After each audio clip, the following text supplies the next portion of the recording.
जम्मू कश्मीर के पूर्व राज्यपाल रहे सत्यपाल मलिक साहब का कल निधन हो गया। उन्होंने अपने सोशल मीडिया अकाउंट के ऊपर एक पोस्ट किया था जिसमें देशवासियों के नाम एक संदेश था जो मलिक साहब की ईमानदारी और कर्तव्य निष्ठा को प्रदर्शित करता है। मलिक साहब जब से गवर्नर पद से हटे थे तब से भाजपा के खिलाफ लगातार वो बोलते रहे, प्रधानमंत्री के खिलाफ बोलते रहे, गृह मंत्री अमित शाह के खिलाफ बोलते रहे।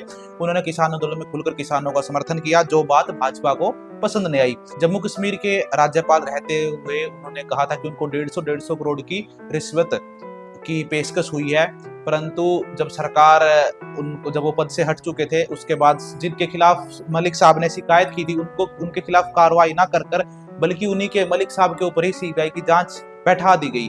और इससे बड़ी दुर्लभ बात क्या होगी, जो व्यक्ति आईसीयू में एडमिट था पिछले लंबे समय से, उनको सीबीआई के सम्मन हॉस्पिटल तक जा रहे थे। आप कल्पना कर सकते हैं, जांच जिसकी होनी चाहिए उसकी नहीं हुई, परंतु जो इस व्यक्ति जिस पद पर था उसको रिश्वत दी गई, रिश्वत की पेशकश हुई। उस व्यक्ति ने जब आरोप लगाया उनकी जांच के लिए तो उसी के ऊपर जांच बैठा दी गई। जो व्यक्ति आईसीयू के अंदर जिंदगी और मौत के बीच लड़ रहा है उसको सीबीआई के सम्मन भिजवाना, आप कल्पना कर सकते हैं सारी मानवता और सारी संवेदनशीलता यहाँ पर खत्म हो जाती है भारतीय जनता पार्टी की।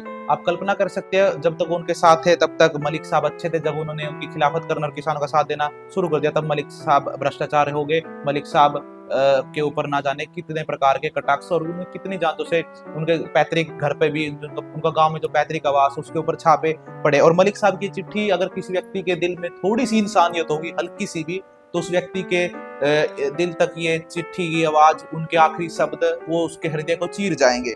मलिक साहब ने कहा, सरकार मुझे सीबीआई का डर दिखाकर झूठे चार्जशीट में फंसाने के बहाने ढूंढ रही है। जिस मामले में मुझे फंसाना चाहते हैं उसका टेंडर खुद मैंने निरस्त किया। मैंने खुद प्रधानमंत्री को बताया इस मामले में करप्शन है। उन्होंने बताने के बाद मैंने खुद उस टेंडर को कैंसिल किया। मेरा तबादला होने के बाद किसी अन्य के साइन से यह टेंडर हुआ। ये सरकार और सरकारी एजेंसियों को बताना चाहता हूं कि मैं किसान, ये सब मलिक साहब के शब्द आपके हृदय को चीर जाएंगे। मैं सरकार और सरकारी एजेंसियों को बताना चाहता हूं कि मैं किसान कौम से हूं, मैं ना डरने वाला हूं ना ही झुकने वाला।